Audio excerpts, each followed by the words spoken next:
So many non-communist countries in Asia and Europe have been trading with Vietnam since the late 80s that the embargo has had diminishing impact.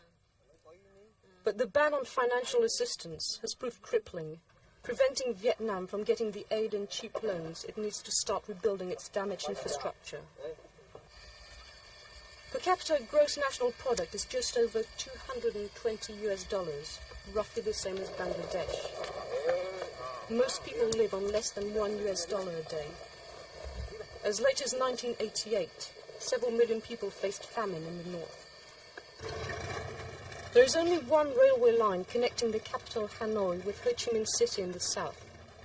The network, originally built by the French in the 19th century, was sabotaged by communist guerrillas and bombed by US warplanes.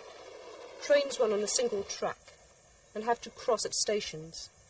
If one train runs late, other trains suffer delays all over the network. The journey from Hanoi to Ho Chi Minh City, 1,700 kilometers to the south, takes over 50 hours. A single highway connects northern and southern Vietnam. It is often little more than a congested two-lane road.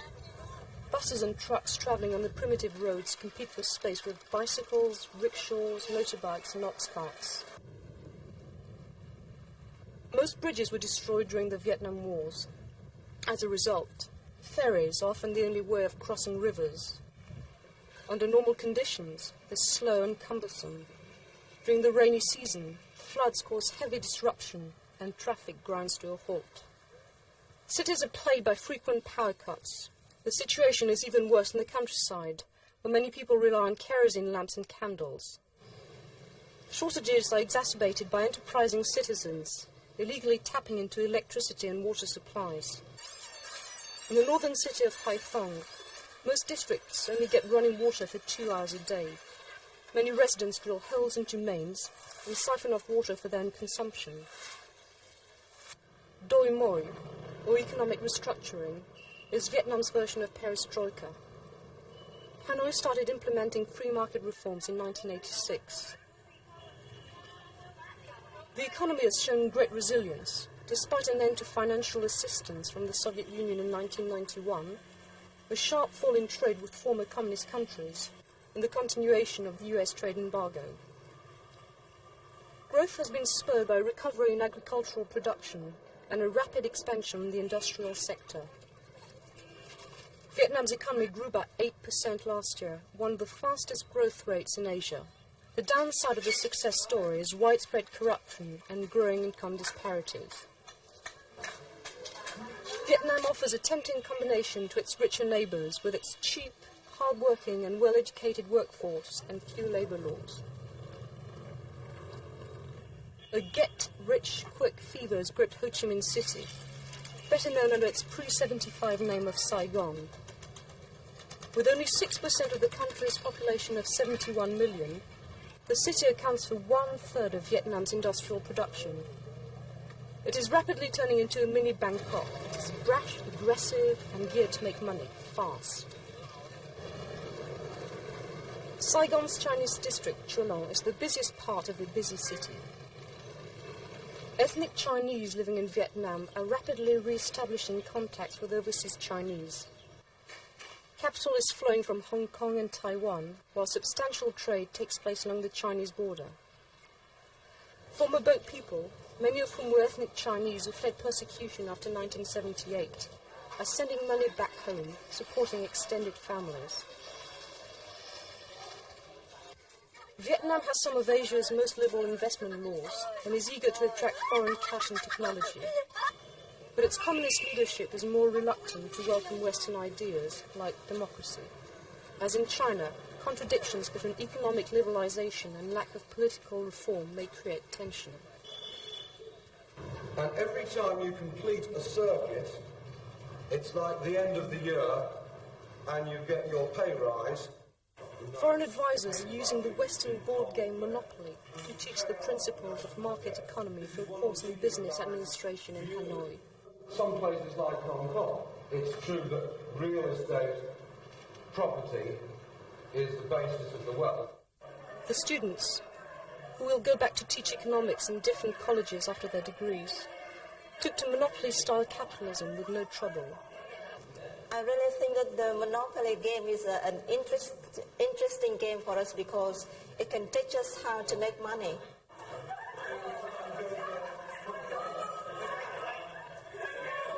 It's not very good for us to follow exactly the capitalist economy because of the condition and the favorable condition in our country is not as good as in other countries.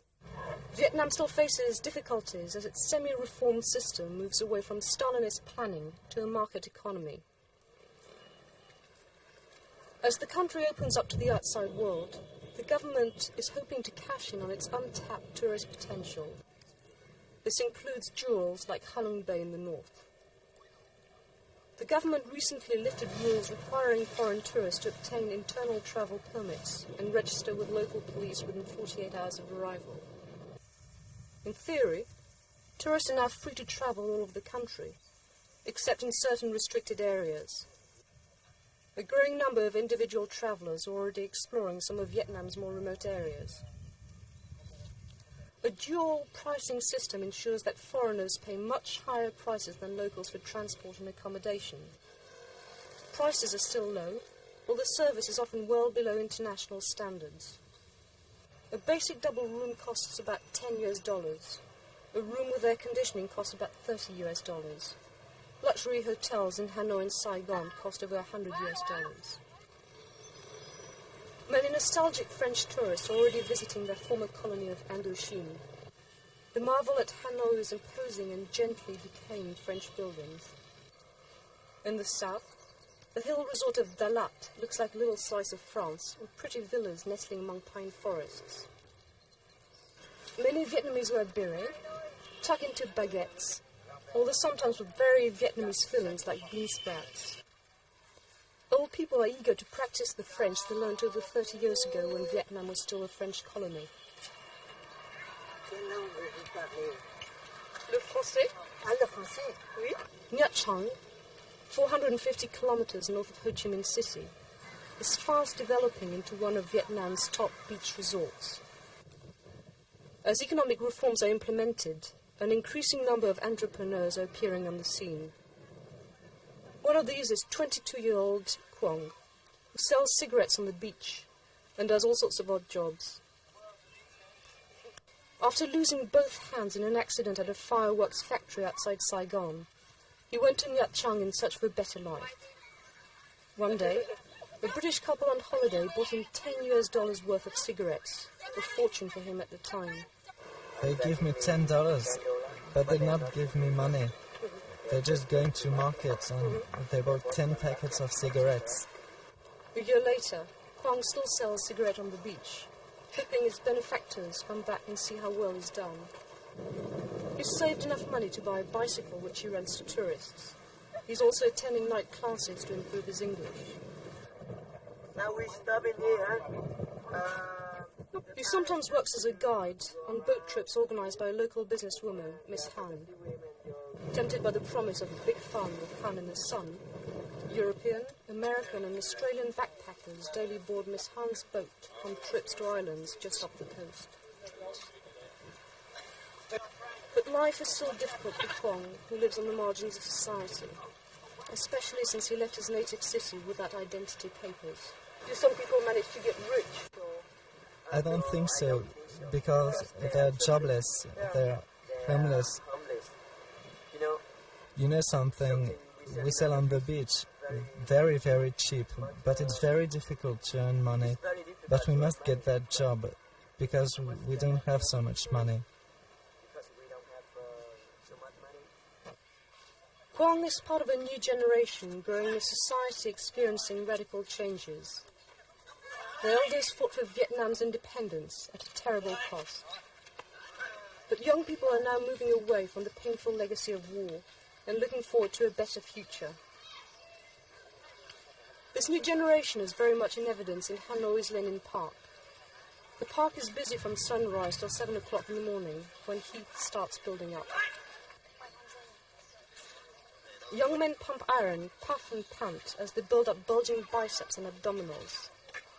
Elsewhere, Smiling grandmothers chop invisible enemies with deadly precision. The wreck of a US B-52 bomber quietly rusts in the corner of the park, in the shadow of anti-aircraft batteries used to shoot it down. Children too young to have known the war play near the twisted wreckage, all covered in weeds and graffiti. Vietnam is now standing at the crossroads, about to break onto the international scene after decades of isolation. It is a young and vibrant nation, full of scars, of hopes and contradictions, as images of the old blend rapidly with symbols of the new.